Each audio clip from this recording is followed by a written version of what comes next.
मंगलाचरण। निज स्वरूप को परम रस जामे भर्यो अपार, वंदो परमानंदमय समय सारे अविकार। कुंद कुंद मुनि चंद्रवर अमृत चंद्र मुनींद, आत्मरसी बनारसी वंदो पद अरविंद।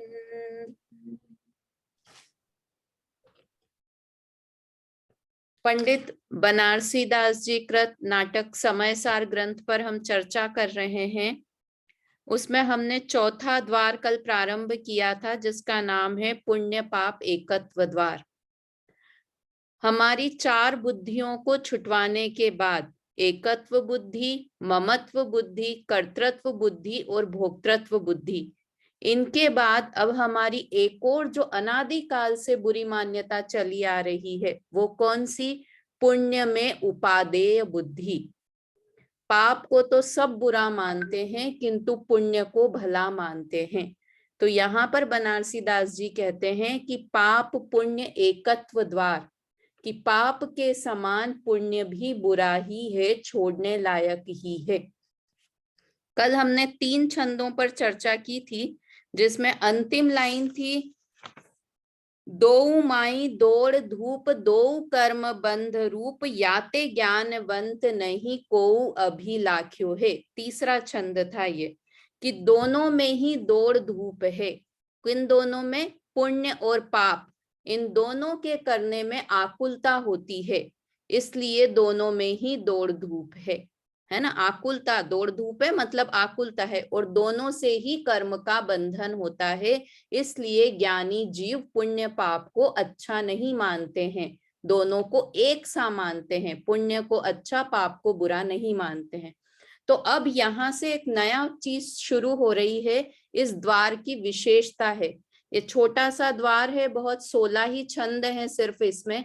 तो इसमें बहुत अच्छे प्रश्न उत्तर की शैली में यहाँ पर आगे चर्चा की है, कि शिष्य प्रश्न पूछता है और गुरु उसका उत्तर देते हैं। कौन सा शिष्य, कौन शिष्य प्रश्न पूछ रहा है? ये कुंद आचार्य से या बनारसी दास जी से, कि हमारे मन की बात है वो यहाँ पर शिष्य के मुंह से निकलवाई है। तो यहाँ पर 3 प्रश्न एक के बाद एक आएंगे, जो आगे तक के छंद हैं उसमें। पहला प्रश्न, कि आप पुण्य और पाप को एक कह रहे हो, किंतु हमें तो ये दोनों अलग अलग दिखाई देते हैं। देखो, प्रश्न याद होंगे तो उसका उत्तर याद समझ पाएंगे। पहले प्रश्न तो अच्छे से समझ लें। क्या प्रश्न है पहला? कि आपने कहा कि दोनों ही एकत्व द्वार, नाम ही पुण्य पाप एकत्व द्वार है। तो हम शिष्य यहाँ कह रहा है कि मुझे तो वो दोनों अलग अलग दिखाई देते हैं, नाम भी अलग अलग, एक का नाम राम, एक का नाम श्याम है, एक का नाम पाप, एक का नाम पुण्य है।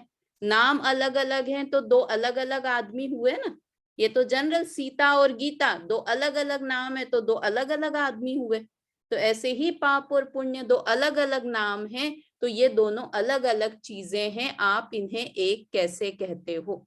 ठीक है, पहला प्रश्न तो ये। दूसरा प्रश्न जो आगे के छंदों में 8वें 9वें छंद में करने वाले हैं, वो ये है कि आप पुण्य को बुरा कहते हो, किंतु ज्ञानी जीव भी तो पुण्य करते दिखाई देते हैं, है ना। मुनिराजों को भी पुण्य होता है, सामायिक करते हैं मुनिराज। छठा गुण स्थान तो शुभ का ही गुण स्थान है ना, तो छठे गुण स्थान में मुनिराज हैं, वो भी पुण्य भाव करते हैं। तो फिर आप पुण्य को बुरा क्यों कहते हो? ठीक है, 2 प्रश्न है ना। अब आंटी समझ में आए? 2 प्रश्न हो गए। और तीसरा प्रश्न आगे करने वाला है शिष्य यहाँ पर। वो तीसरा प्रश्न ये है कि आप अशुभ को तो अशुद्ध कह दो, है ना, हमें कोई दिक्कत नहीं है, किंतु शुभ भाव को तो शुद्ध कह दो। कितनी मेहनत लगती है शुभ भाव करने में, सुबह उठ के मंदिर जाना पड़ता है ठंड में गर्मी में। तो आप शुभ भाव को शुद्ध कह दो और अशुभ भाव को अशुद्ध कह दो। दोनों को, पुण्य शुभ और अशुभ दोनों को अशुद्ध मत कहो। तीसरा प्रश्न ये करने वाला है। ठीक है, तो अभी हम आज पहले प्रश्न पे चर्चा करते हैं। पहला प्रश्न क्या पूछ रहा है शिष्य कि मुझे तो दोनों एक दिखाई देते हैं, आप अलग अलग क्यों कहते हो। छंद नंबर चौथा है, मैं स्क्रीन शेयर करती हूँ।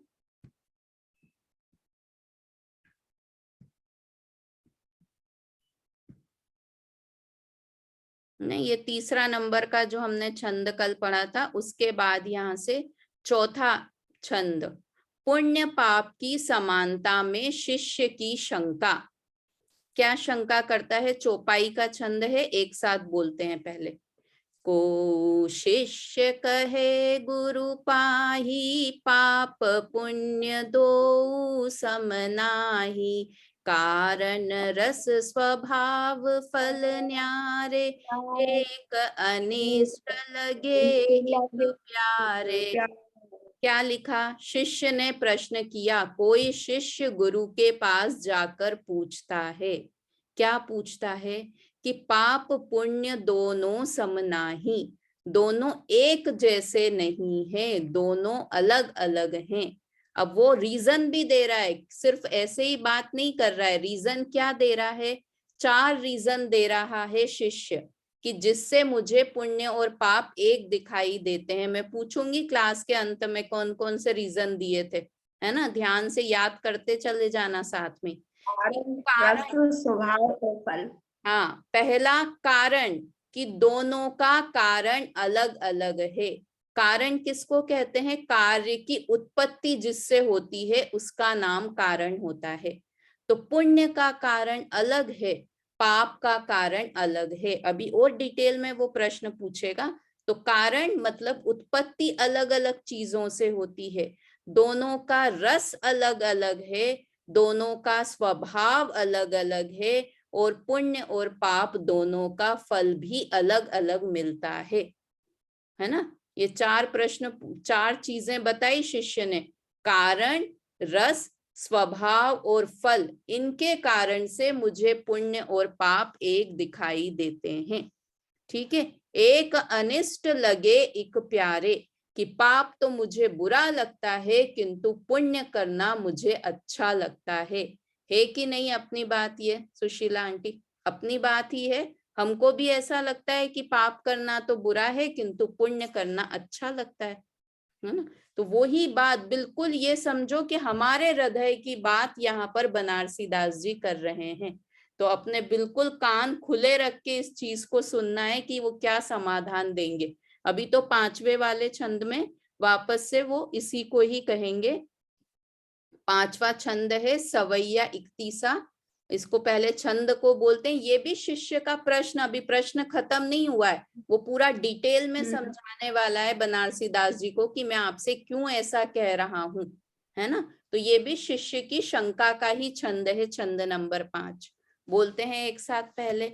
संकलेश परिणाम निसो पाप बंध होई, विशुद्धि सो पुण्य बंध हेतु भेद मानिए, पाप के उदय असाता ताको है कटुक स्वाद, पुण्य उदय साता मिश्र रस भेद जानिए, पाप संकलेश रूप पुण्य है विशुद्ध रूप, तुमको स्वभाव भिन्न भेद यो बखानिए, पाप सो कुगति होई पुण्य सो सुगति होई, ऐसो फल भेद पर तिच्छ पर मानिए।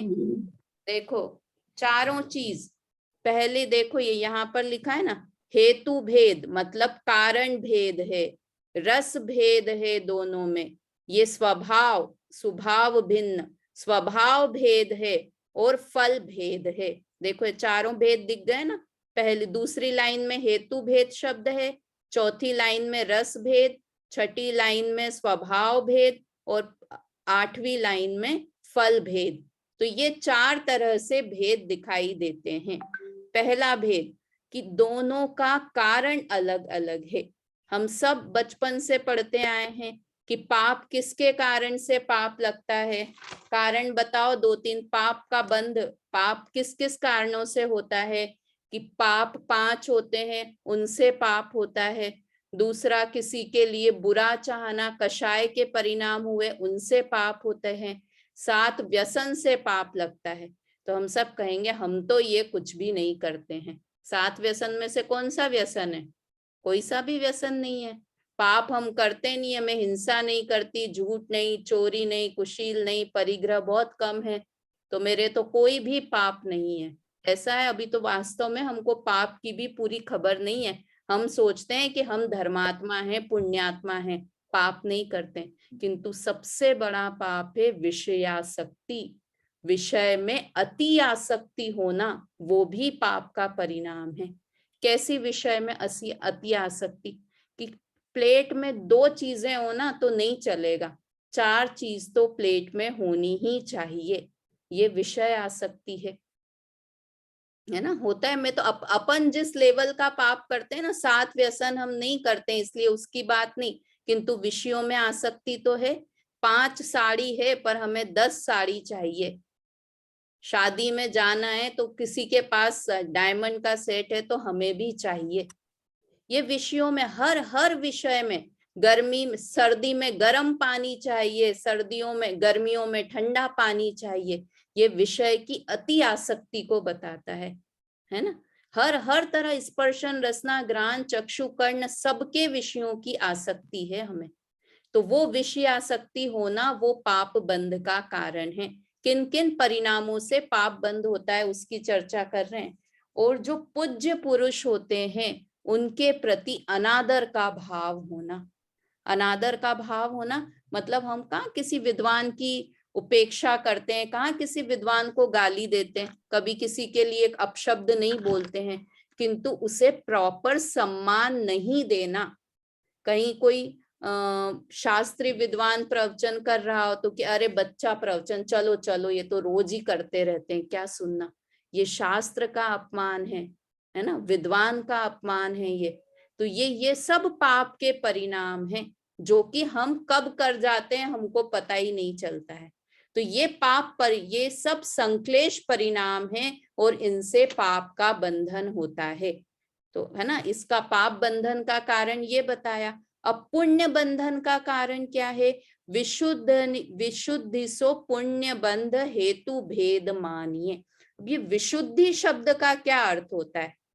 सुशीला आंटी तो अच्छे से बता देंगी, इनकी तो पोती का नाम है विशुद्धि, है ना।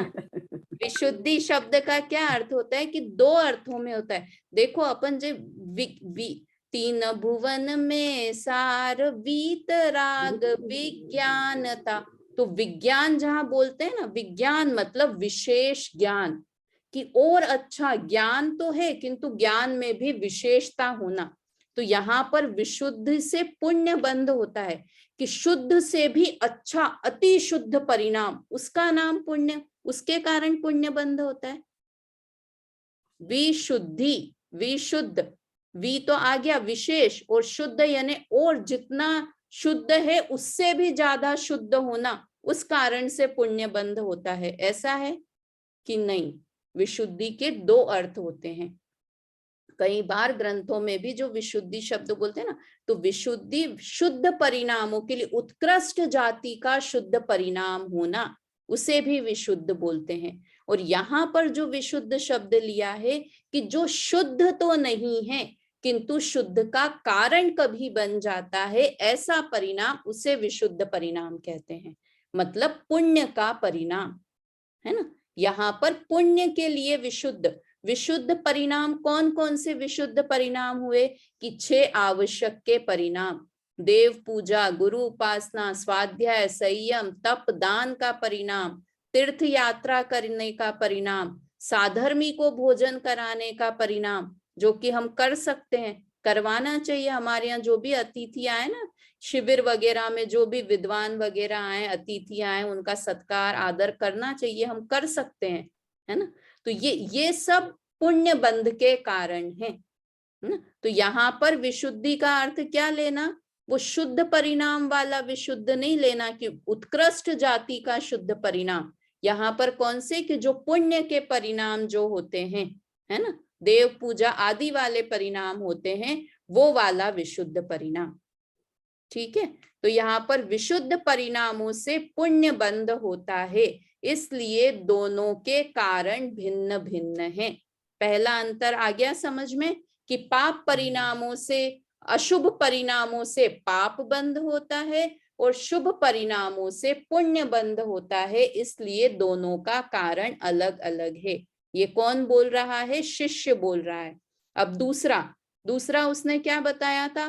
कारण रस भेद क्यों है?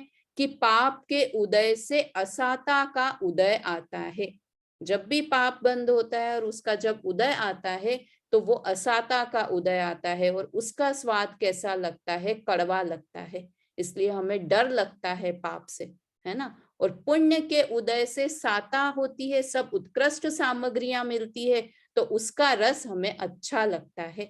ये क्लियर दिखता है हमको कि जो पापी होते हैं उनको अपन तुरंत, बच्चों को भी बोलते हैं ऐसा मत करो पाप लगेगा, फिर इसका फल, कोई चलते चलते गिर गया तो बोलेंगे देखो अभी तुमने उसका बुरा किया था ना, उसका फल आया तो तुम भी गिर गए।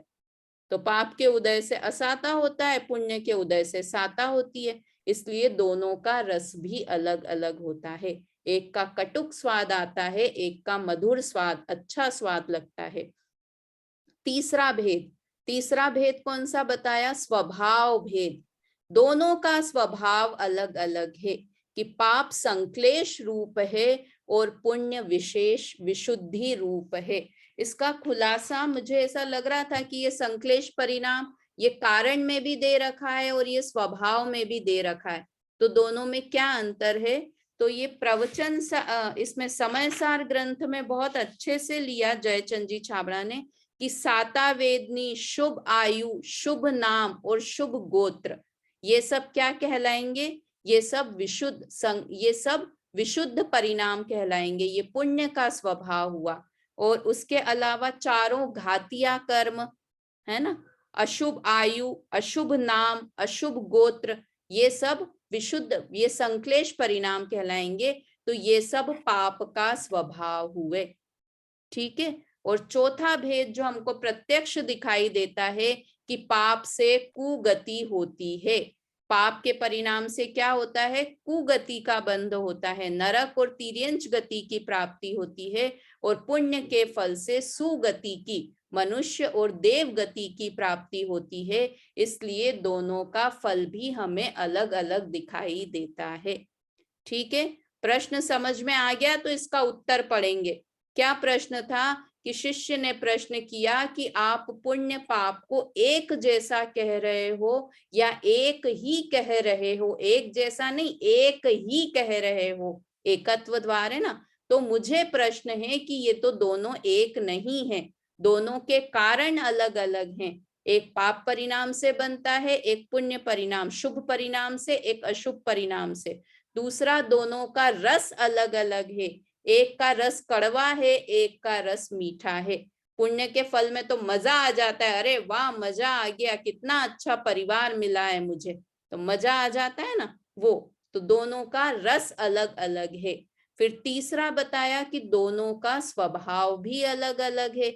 ये सब पाप प्रकृतियां हैं, वो पाप की हैं, और पुण्य प्रकृतियां अलग हैं, वो पुण्य की है। और हम नहीं कह रहे हैं, ये तो जिनवाणी में अलग अलग पाप और पुण्य लिख रखा है। तो शिष्य कह रहा है कि हमको तो अलग ही दिखते हैं पाप पुण्य, आप एक कैसे कह रहे हो? और चौथा अंतर बताया कि पाप से कुगति होती है और पुण्य से सुगति होती है, इसलिए दोनों के फल में भी अंतर है, दोनों के कारण में भी अंतर है, स्वभाव में भी और रस में भी, और फिर फल में भी अंतर है। ऐसा शिष्य ने प्रश्न किया। तो अब इसका उत्तर दे रहे हैं बनारसी दास जी। बहुत फेमस छंद है और बहुत अच्छा छंद है। ये अपन ने क्लास में याद भी किया था, ये वाला छंद है ना। इसके ये जो अब आएगा 6ठे नंबर का छंद है, ये वाला छंद है। इसमें क्या है? शिष्य की शंका का समाधान, जो कि बनारसी दास जी कर रहे हैं। एक बार साथ में बोलते हैं, बहुत अच्छा छंद है। पाप बंध पुण्य बंध दुहु में मुक्ति नाही, कटुक मधुर स्वादे पूते को पेखिए, संकलेश विशुद्ध सहज दो कर्म चार, कुगति सुगति जग जाल में विसेखिए, कारणादि भेद तो ही सूझत मिथ्यात्व माही, ऐसो वेद भाव ज्ञान में न लेखे, दो महा अंधरूप दो कर्म बंध रूप, दो को विनाश मुख मार्ग में देखिए। देखो कितनी अच्छी से शिष्य का समाधान, हमारे मन की शंका का समाधान। पाप पुण्य एक है या अलग अलग हैं? तो वो कह रहे हैं बनारसी दास जी कि दोनों एक ही हैं, क्योंकि पाप बंध पुण्य बंध दोहू में मुक्ति नहीं। पहला उसने भेद बताया था कारण के कारण, है ना, कि दोनों के कारण अलग अलग हैं। तो वो क्या कह रहे हैं यहाँ पर बनारसी दास जी कि दोनों का कारण एक ही है। क्या कारण है? कि दोनों अज्ञान के कारण होते हैं, है ना। उत्पत्ति किससे होती है? देखो एक वो पूजा की लाइन आती है ना, ये वाली है ना, सिद्ध पूजा है या शुभ अशुभ वृत्ति एकांत दुख अत्यंत मलिन संयोगी है, अज्ञान विधाता है इनका निश्चित चैतन्य विरोधी है, कांटों सी पैदा हो जाती चैतन्य सदन के आंगन में, चंचल छाया की माया सी घटती क्षण में बढ़ती क्षण में। क्या कहा? शुभ अशुभ वृत्ति एकांत दुख, शुभ की वृत्ति हो या अशुभ की, एकांत मतलब ओनली दुख रूप ही है ना। और अज्ञान विधाता है इनका, विधाता किसको कहते हैं? भगवान। भगवान मतलब जन्म देने वाला। तो पुण्य और शुभ भाव और अशुभ भाव या पुण्य और पाप दोनों को जन्म देने वाला कौन है? अज्ञान का भाव, है ना। अपन कारण की बात कर रहे थे ना कि किस कारण से, शिष्य ने बोला था कि पूजा के परिणाम से तो पुण्य बंद होता है और विषय आसक्ति के परिणाम से पाप बंद होता है। तो वो यहाँ क्या कह रहे हैं कि दोनों ही परिणाम अज्ञान के परिणाम हैं, इसलिए दोनों का कारण एक ही है, अलग अलग नहीं है। और क्या है कारण? अज्ञान भाव। ठीक है। दूसरा उसने कहा था कि एक का स्वाद मधुर लगता है, एक का स्वाद खराब लगता है। तो उन्होंने क्या उत्तर दिया? कटुक मधुर स्वाद पुद्गल को पेखिए, कि कड़वा स्वाद होना, मीठा स्वाद लगना, ये सब तो पुद्गल का ही है। हमको बाहर में बाह्य सामग्री मिली, अच्छी मिली, अनुकूल मिली तो हमें अच्छी लगी, प्रतिकूल मिली तो हमें बुरी लगी। तो ये सब पुद्गल का ही खेल है, ये सब पुद्गल में ही, कि ये मुझे अच्छा मोबाइल मिल गया, कभी अच्छा नहीं मिला, तो ये सब पुद्गल ही है ना वास्तव में। तो ये सब पुद्गल का ही रस है, इसमें जीव का कुछ भी नहीं है, इसलिए दोनों का रस भी एक जैसा है।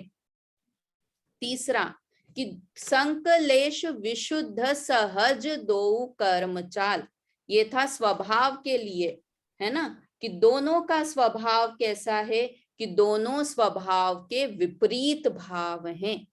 शुभ भाव हो या अशुभ भाव हो, दोनों ही कर्म चाल हैं, मतलब कर्म से उत्पन्न होती हैं, कर्म के उदय में होती हैं और कर्म रूप ही हैं, इसलिए वो मेरा स्वभाव नहीं है। तो दोनों ही स्वभाव के विपरीत भाव हैं, इसलिए विभाव भाव हैं। और चौथा क्या कहा था कि एक से कुगति होती है, एक से सुगति होती है। तो इसका कितना अच्छा उत्तर दिया, कुगति सुगति जग जाल में विसेखिए, कि देव गति कहाँ पर है? संसार में है कि संसार से रहित है? कि संसार में ही है देव गति। नरक गति कहाँ है? कि संसार में ही है। तिर्यंच गति कहाँ है? तीन लोक में, कि मध्य लोक में, वो भी संसार में। मनुष्य गति कहाँ है? तीन लोक में, मध्य लोक में। तो है तो चारों संसार का संसार ही ना, ये कहाँ से भेद तूने कर लिया कल्पना कि दोनों से एक से अच्छी गति आई, दूसरे से बुरी गति आई। वास्तव में तो दोनों चारों गतियां संसार ही है, इसलिए दोनों का फल भी एक ही है, संसार, संसार और संसार, है ना। कितना मतलब बहुत ही अच्छा खुलासा बनारसी दास जी ने किया। बिल्कुल जो हमारी मान्यता है कि हमको पुण्य अच्छा लग रहा है, देखो हम क्यों, वास्तव में हमारे अंदर है ना उपादेय बुद्धि है पुण्य की, इसलिए हम धर्म करते हैं। एक दिन नहीं करें तो हमें लगता है अरे पाप हो जाएगा, पाप, आज तो कुछ नहीं हुआ, पाप हो जाएगा। हम पुण्य को धर्म मानने लग गए हैं, हम पुण्य को मोक्ष का कारण मानने लग गए हैं, है ना। और पुण्य करना भी वास्तव में इसलिए चाहते हैं कि कैसे भी स्वर्ग तो मिल ही जाए। मेरे को एक बात लगता है कि हम क्यों स्वर्ग चाहते हैं, हमको यहाँ पर क्या कमी है कि हम चाहते हैं कि हम मरने के बाद, अभी अपने से सबसे पूछे ना कि मर के कहाँ जाना चाहते हो, तो कहाँ बोलेंगे स्वर्ग में चले जाएं तो अच्छा है। अपने किसी प्रिय का, इष्ट का वियोग होता है तो हम क्या बोलते हैं, स्वर्ग में गए हैं, है ना। अच्छी जगह ही भेजना चाहते हैं अपने इष्ट को। तो स्वर्ग चाहते क्यों हैं हम, कि हमको लगता है यहाँ पे थोड़ा कम धर्म सुनने को मिलता है, वहां जाके धर्म ज्यादा सुनने को मिलेगा, इसलिए चाहते हैं कि भैया यहाँ जितना हो रहा है ना उतना ही नहीं सुन पा रहे हो, वहां जाके और क्या विशेष उखाड़ लेंगे अपन, है ना। दूसरी कि यहाँ से ज्यादा सामग्री वहां मिलेगी, तो यहाँ की पूरी सामग्री तो भोग नहीं पा रहे हैं अभी, वहां जाके और क्या भोगना बाकी है। अभी मैं कह दूं ना 4 दिन तक कि रोज बाहर चलना है, शादी में जाना है, रोज घूमने जाना है, तो चौथे दिन ही कहेंगे अरे बस भैया अब नहीं, थक गए घूम घूम के, अपना घर सबसे अच्छा है। तो वहां देवगति में क्या घूमना फिरना खाना पीना, किस लिए जाना चाहते हैं हम, मतलब पता ही नहीं है, अंधी दौड़ में दौड़ते चले जा रहे हैं कि सब कहते हैं स्वर्ग अच्छा है, अच्छा है, अच्छा है, इसलिए हम भी सोच रहे हैं कि चलो मर के इतना धर्म तो कर ही रहे हैं कि अब नरक तिर्यंच में नहीं जाएंगे, स्वर्ग में चले जाएं। अंधी दौड़ दौड़ रहे हैं। तो वास्तव में क्या कह रहे हैं कि कुगति जाओ, सुगति जाओ, मनुष्य में चले जाओ, तिर्यंच में चले जाओ, नरक में, किंतु रहोगे संसार के संसार में ही, है ना। दोनों पुण्य का फल है, पाप का फल है, किंतु है तो दोनों संसार ही। इसलिए ये चारों चीजें एकदम कंठस्थ हो जानी चाहिए। दोनों पुण्य और पाप दोनों का कारण क्या है, एक कारण अज्ञान भाव, है ना। पुण्य और पाप दोनों अज्ञान से होते हैं, इसलिए दोनों एक हैं। दूसरा, कड़वा और मधुर स्वाद पुद्गल का ही होता है, इसलिए दोनों एक हैं। तीसरा, दोनों का स्वभाव क्या है कि दोनों स्वभाव के विपरीत भाव हैं, इसलिए पुण्य और पाप एक हैं। चौथा, कुगति और सुगति दोनों ही संसार में हैं, इसलिए दोनों का फल भी एक ही है। किसको याद हो गया, हैंड्स अप करो तो मैं पूछूं कि चारों में क्या समानता है। सुनीता आंटी बताइए। पहले में तो पाप और पुण्य दोनों ही अज्ञानता के कारण है, और हाँ, दूसरे मतलब में कटु और अज्ञानता के कारण नहीं है, अज्ञान के अज्ञानता कारण ही होते है, हैं, अज्ञान के अज्ञानता का कारण है। होते हैं, है ना। कारण, उत्पत्ति किस कारण से होती है, कि दोनों की उत्पत्ति अज्ञान के कारण से होती है। वेरी गुड, हाँ। और कटुक मधुर और ये पुद्गल की पर्याय है दोनों, चाहे कटुक है चाहे मीठा है, दोनों ही पुद्गल की पर्याय है। और संक्लेश और विशुद्ध दोनों, शुभ और अशुभ दोनों भाव ही मतलब स्वभाव है, दोनों स्वभाव के विभाव है, विपरीत मतलब दोनों भाव हैं, विभाव। दोनों हाँ, विभाव हैं। विपरीत भाव, विभाव है। और कुगति हो सुगति हो दोनों ही संसार का कारण है, दोनों ही फल है, मतलब दोनों का फल संसार का हाँ, कारण ही है। दोनों का कारण नहीं, दोनों का फल संसार ही है। कुगति हो या सुगति हो, दोनों का फल संसार ही है। बोलिए आभा भाभी, कारण में क्या समानता है, दोनों का कारण क्यों एक सा है।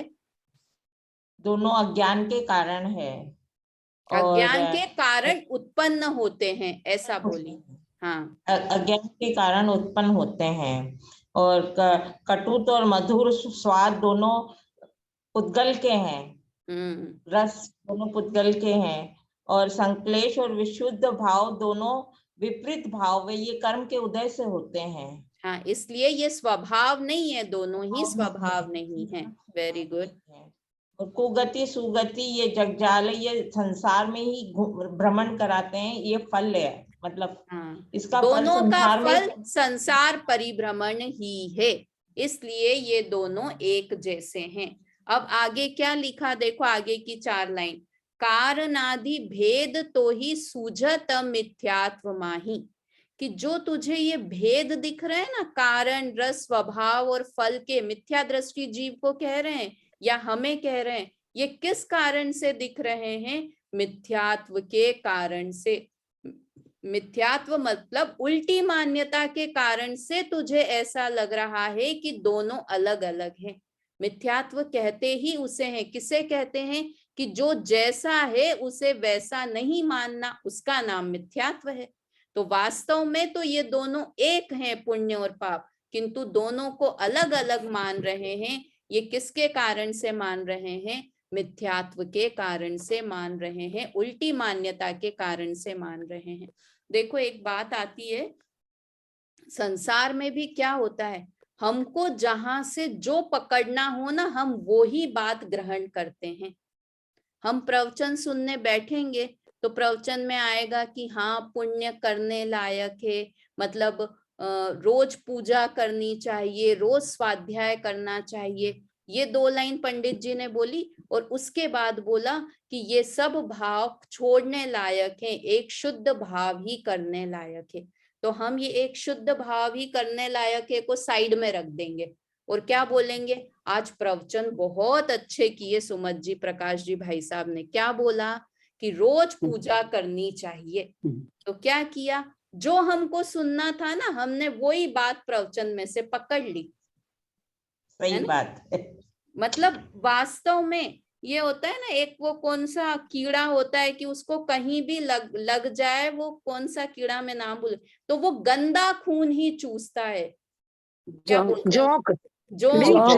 हाँ, तो वो क्या करते, गंदा खून ही, क्योंकि उसकी जहां पर जिसकी दृष्टि होगी ना, वो ही चीज पकड़ लेता है। ये तो चलो इसकी बात अपन है ना, अपने लौकिक में भी समझ लो। अपन किसी के प्रति खराब सोचते हैं ना, तो वो अपने लिए अगर कुछ अच्छा भी बोलेगा ना, तो अपने को क्या, अपन उसमें से अपना इंटेंशन निकाल लेंगे। एक एग्जाम्पल के लिए, अपनी सासू माँ जी ने कह दिया कि बैठ जाओ, बहुत देर हो गई काम करते हुए।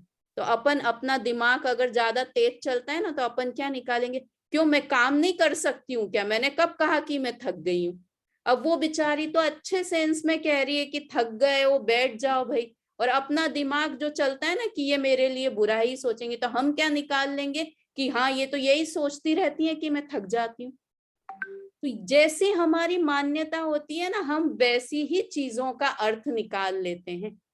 बात है ना, अपना बच्चे की शादी हो जाए, कुछ हो जाए और हमको लगने लगे कि वो पत्नी का हो गया है, तो अब वो बेचारा कुछ भी एक्टिविटी करेगा ना, हमको क्या लगेगा, देखो ये उसका पक्ष ले रहा है, ये उसका साइड ले रहा है।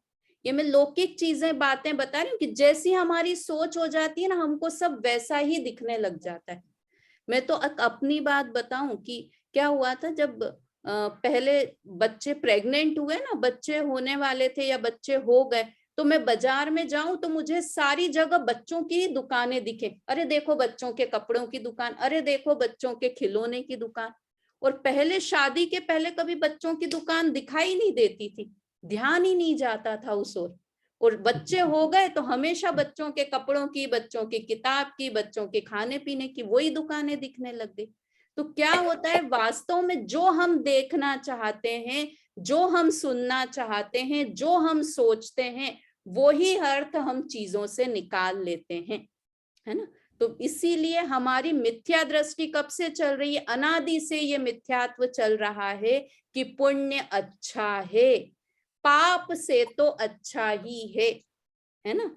पाप से तो नहीं, हम पुण्य को ही अच्छा मानते हैं, शुद्ध भाव तो समझते ही नहीं है। तो हम प्रवचन सुनेंगे, जिनवाणी पढ़ेंगे, स्वाध्याय करेंगे, पूजा करेंगे, सब में से पुण्य पुण्य पुण्य की बातें निकाल के रख लेंगे।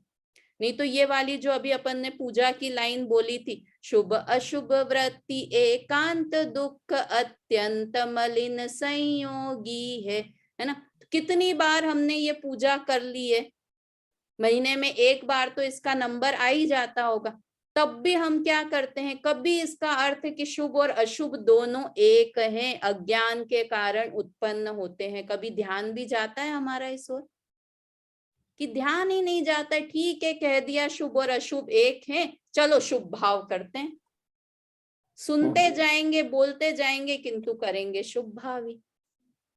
तो ये क्या लिखा यहाँ पर कि ये जो भेद दिखाई देते हैं वो हमारे मिथ्यात्व के कारण हमें दिखाई देते हैं, हमारी उल्टी मान्यता के कारण हमें पुण्य और पाप दोनों अलग दिखाई देते हैं। ऐसो द्वैत भाव ज्ञान दृष्टि में न लेखिए, किंतु ज्ञानी जीव को ऐसा द्वैत मतलब दो अलग अलग हैं, पुण्य अलग और पाप अलग, ऐसा दिखाई नहीं देता है। ज्ञानी को नहीं दिखाई देता है, मतलब समझदार जीवों को पुण्य और पाप में भेद दिखाई नहीं देता है, दोनों ही छोड़ने योग्य परिणाम दिखते हैं। देखो, होते जरूर हैं दोनों परिणाम, किंतु दोनों को ही मैं छोड़ दूं, ऐसा भाव ज्ञानी को रहता है, समझदार को रहता है। दो महा अंधकूप दो कर्म बंध रूप। कौन दो? अनीता आंटी, कौन दो? पुण्य और पाप, है ना। पुण्य और पाप दोनों कैसे हैं? अंधे कुएं के समान हैं। अंधा कुआं क्या होता है कि अंदर बहुत गहरा, इतना गहरा कुआं कि वहां अंदर चले जाएं तो बाहर निकलने का रास्ता भी नहीं दिखे, है ना, वो अंधा कुआं। तो वास्तव में हम पुण्य में भी इतने अंदर चले जाते हैं कि हमें उसमें ही तल्लीन हो जाते हैं, बाहर कुछ और परिणाम करना है ये हमें ध्यान भी नहीं रहता, शुद्ध भाव की याद भी नहीं आती है। तो दोनों अंधे कुएं के समान हैं। और सबसे बड़ी बात कि पुण्य और पाप दो कर्म बंध रूप, दोनों कर्म बंधन का कारण है। मतलब मैं वास्तव में यहाँ गुरुदेव के प्रवचन पढ़ रही हूँ ना, तो इतना अच्छा लग रहा है वो पढ़ के, इतनी चीजें बताई उन्होंने, जैसे ऐसे कि आज तक निगोदिया जीव है ना, निगोदिया जीव, हम निगोद से निकले, नित्य निगोद से, तो वो निगोदिया जीव कौन सी देव पूजा, गुरु उपासना, स्वाध्याय क्या करता हो, 2-2 घंटे स्वाध्याय करता होगा निगोदिया जीव, किंतु फिर भी वो स्थावर से निकल के त्रस में आ जाता है। मतलब इतना पुण्य कर लेता है, चिंतामणि रत्न जैसा है त्रस पर्याय का मिलना, तो वो इतना पुण्य परिणाम तो वो निगोदिया जीव भी कर लेता है ना। तो तूने क्या खास किया मनुष्य बन के? ये तो निगोदिया जीव भी पाप पुण्य हमेशा, और ये करने से नहीं होते हैं। कर्णानी योग में आता है ऐसा कि अपने आप समय समय पर हर समय पुण्य से पाप, पाप से पुण्य एक जैसा भाव नहीं चलता है। तो हम इतने कि हम पुण्य भाव करते हैं, हम शुभ भाव करते हैं, तो तूने क्या खास कर लिया? निगोदिया जीव भी ये भाव कर लेता है ना। और दोनों कर्म बंधन के कारण हैं, दो कर्म बंध रूप, दोहों को विनाश मोक्ष मार्ग में देखिए, कि दोनों का नाश, पुण्य का भी और पाप का भी नाश होगा, तब मोक्ष मार्ग प्रारंभ होगा। मोक्ष तो बहुत दूर, मोक्ष मार्ग भी नहीं होगा पुण्य करने से, तो है ना। यहाँ पर आगे और भी ऐसे, जब ये गुरुदेव ने लिया प्रकरण, तो उन्होंने दो प्रश्न और भी उठाए कि शुभ भाव को शुद्ध भाव का कारण तो बोल दो। क्या प्रश्न लिया गुरुदेव ने यहाँ उठाया कि शुभ भाव, देखो हमने देखा है कि जब शेर की पर्याय में महावीर भगवान को सम्यक दर्शन हुआ, तो पहले तो वो मांस खा रहे थे, फिर उन्होंने मांस को छोड़ा, मुनिराज आए, मुनिराज के दर्शन किए, तो ये सब शुभ भाव हुए। तो शुभ, उसके बाद उन्हें सम्यक दर्शन हो गया। तो क्या कह रहे हैं कि शुभ भाव के कारण से शुद्ध भाव हुआ, ऐसा तो कहो। तो गुरुदेव ने क्या कहा? शुद्ध भाव से नहीं, शुद्ध भाव, शुभ भाव से शुद्ध भाव नहीं होता, शुभ भाव को छोड़कर शुद्ध भाव होता है ना। जैसे पाप को छोड़कर पुण्य होता है, वैसे पुण्य को छोड़कर शुद्ध भाव होता है ना। कभी भी ऐसा नहीं होगा कि हम और अच्छा और अच्छा और अच्छा शुभ भाव कर लें तो हमें सम्यक दर्शन हो जाएगा। 2 घंटा नहीं, 4 घंटा नहीं, 6 घंटा नहीं, 12 घंटा कर लेंगे शुभ भाव, तो सम्यक दर्शन हो जाएगा। जब 13वें घंटे पे सम्यक दर्शन होगा ना, शुद्ध भाव होगा, तो वो 12 घंटे की सब चीजों को छोड़कर फिर शुद्ध भाव होगा। जैसे सीढ़ियां चढ़ते हैं ना, तो तीसरी सीढ़ी को छोड़ेंगे तो चौथी सीढ़ी पर आएंगे, वैसे ही शुभ भाव को छोड़ेंगे तो शुद्ध भाव में आएंगे, है ना। तो यहाँ पर लिखा है कि दोनों का ही नाश करेंगे। दोनों सीढ़ियां हैं, दूसरी तीसरी सीढ़ी है, पाप भाव ग्राउंड फ्लोर है और ये सीढ़ी है दूसरी तीसरी, तो इसको छोड़ेंगे तब शुद्ध भाव में आएंगे, मोक्ष मार्ग में आएंगे, है ना। चलिए, समय आज का हो गया है। ये 6 नंबर तक के छंद हुए। अगले शनिवार को हम 7वां, 8वां, 9वां